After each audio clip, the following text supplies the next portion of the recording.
Hi, I'm Joel Corry and thank you for watching Music News.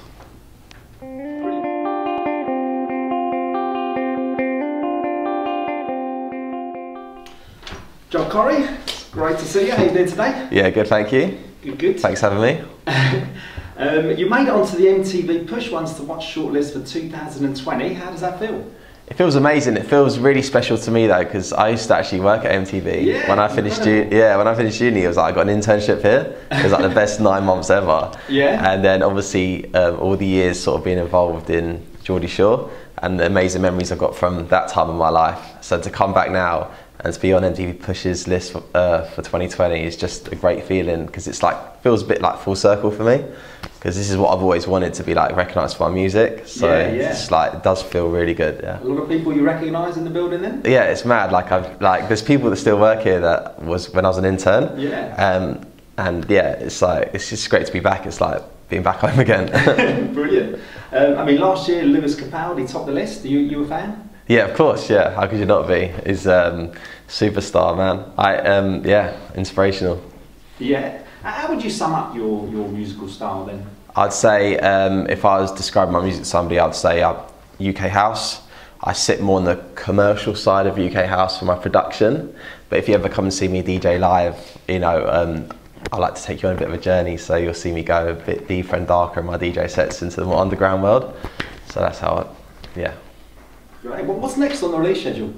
I've got a brand new single coming in January, so I'm really buzzing for you guys to hear this. Like, I think you're gonna love it, and it sits in the same lane as Sorry. So if you love Sorry, you're probably gonna love this next one. Well, I hope you do anyway. So is that what it's called? It's called Lonely. What's it about? It's actually it feels great, because if Sorry described a way of a relationship breaking down because somebody cheated on somebody, that's the lyrics in Sorry lean to that. Lonely would be the next chapter in that story, when somebody has got over the relationship and moved on, and then that person tries to get back in your life again when you're over them. Everyone's kind of had that, and it's just that situation where, you know, I'm over you now, but don't try and come back in my life again. So it's kind of the next chapter of Sorry. So first I was sorry, now I'm lonely. When can we expect an album? Oh, an album? You know what, I haven't thought about that yet, but I need to get some more singles out first before I get onto the album. But you know, it's something that I would love to do, maybe like a compilation of singles down the line with some few extra tracks thrown in there as well. So maybe a couple more years till that comes out. Well, how's the personal training business going? Yeah, good. So fitness has always been a huge passion of mine. DJing and fitness were the only two things I ever done. Like when I was a boy, it was either going to the gym or playing on my decks. They're the two things I ever did. So I pursued the fitness thing. A few years ago I was taking it even more seriously, and I was competing and doing like fitness competitions. I'm not doing that so much now because I'm completely focused on the music side of things, but fitness definitely has stayed a big part of my life. I brought an app out which done really well, went to #1 on the App Store, and there's a lot of people that use it, so the app done really well. And also last year I was cover of Muscle Fitness UK, which was a massive dream come true for me. Like, if you'd asked me when I was a young boy, like with the fitness stuff, what are you aspiring to do with fitness, even when I was doing my competitions, I would have said I wanted to be on the front cover of Muscle Fitness. That's what I would have told you, and I got it last year. So that was definitely a big box ticked for me. So yeah, and at the moment, as I said, I'm fully focused on the music side of things, and I just like to still go to the gym and stay healthy, and always will do that. Yeah. So what, you prefer the Muscle magazine to say front cover of Q magazine? Oh no, that would be don't worry, that's also on my list. So yeah, I definitely want to get you know, those magazines as well, like DJ Mag and all that sort of stuff. So that's obviously, if anything like that ever happened, that would be huge for me. Yeah. Where are you from originally, and where are you based now? I'm from North London, Barnet, and I'm still there.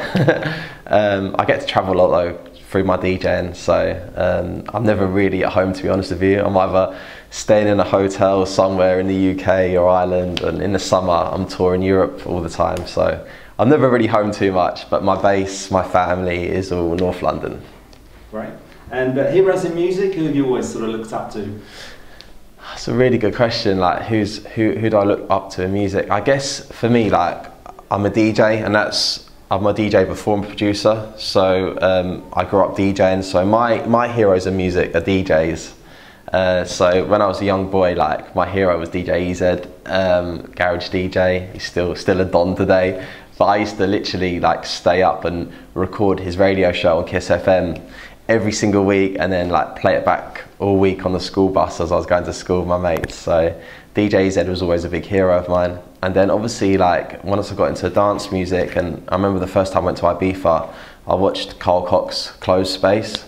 And I remember it was just like a night that will never leave me. I remember looking up and the production in Space, and like just watching what was happening, and like the way he controlled the crowd. And I just looked at it, I was like, wow, this is just a whole new level. So that was definitely quite an inspiring moment, I think, for me, and really kick-started, you know, I want to be up there in that DJ booth one day. So. Yeah. Well, I mean, when did you first sort of think music's going to be my channel? Music DJing has always been what I've wanted to do. Like, when I was younger, as young as 16, I started my own mobile DJ business. So I know it sounds a bit funny now, but like, I used to DJ at like weddings and bar mitzvahs and school proms. You know, like I as young as that age, I was making money from DJing. And I remember I used to post, I had this, I had this company I started with my mate, it's called CJ Discos. His name was Colin, I'm Joel, so we called it CJ Discos.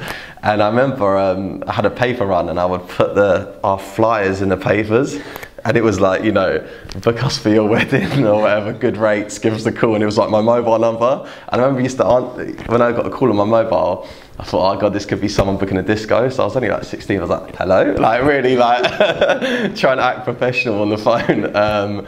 So yeah, as young as that age, I was doing discos. Did you get many bookings? Yes, I did, yeah, because the thing with that, it was like word of mouth. So I'd always do a really good job, and we had all the lighting and the smoke machines, and you know, we were very competitive price. And I ended up DJing at like all my mum's birthday parties, and then I used to do all the school runs. And then after that, I got into club DJing. So I moved from that mobile disco world into the club world when I was 18.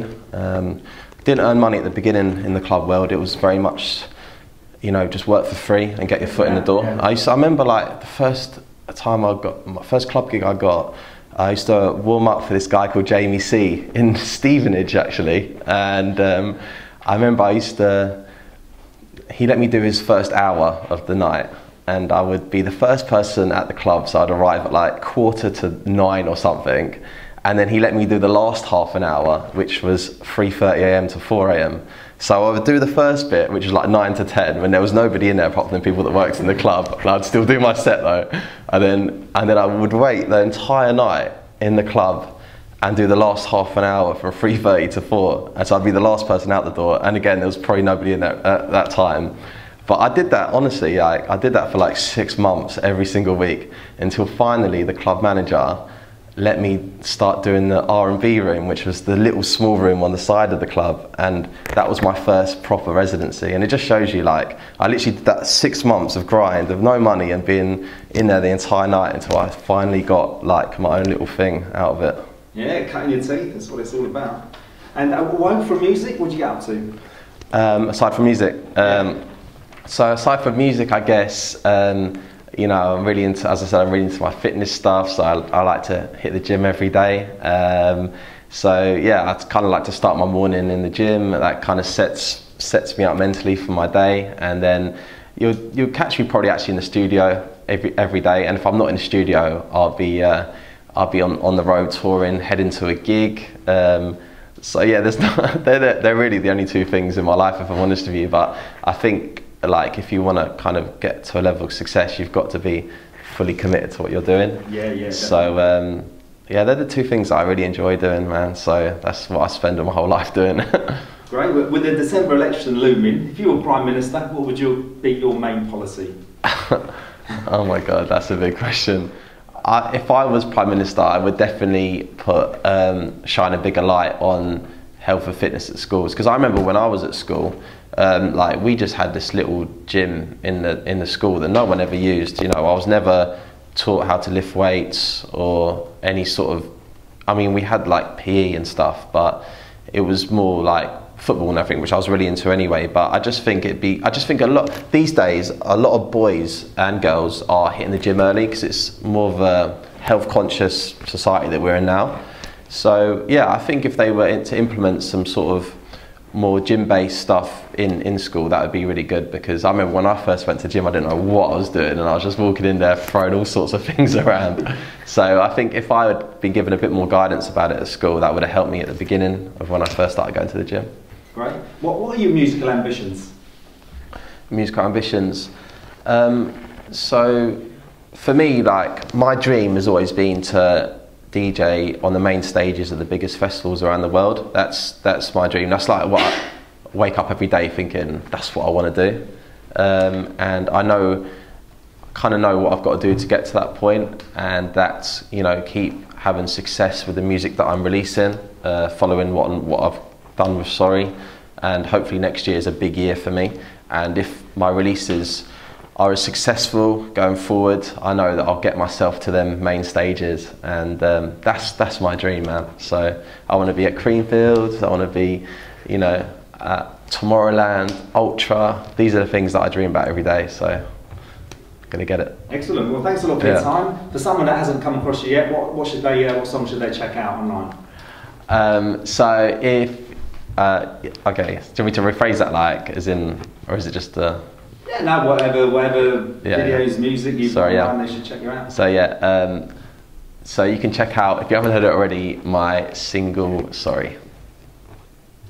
Great. Anything else to say to Music News watchers? Anything else to say? Yeah, I'll just say, just keep an eye out for my new track that's coming out in January. You know, I've been sitting on this record for quite a few months now, and we're gearing up to get ready for the release, and I'm just totally buzzing about it. So yeah, keep a lookout for Lonely. It's coming in January, and I hope you like it.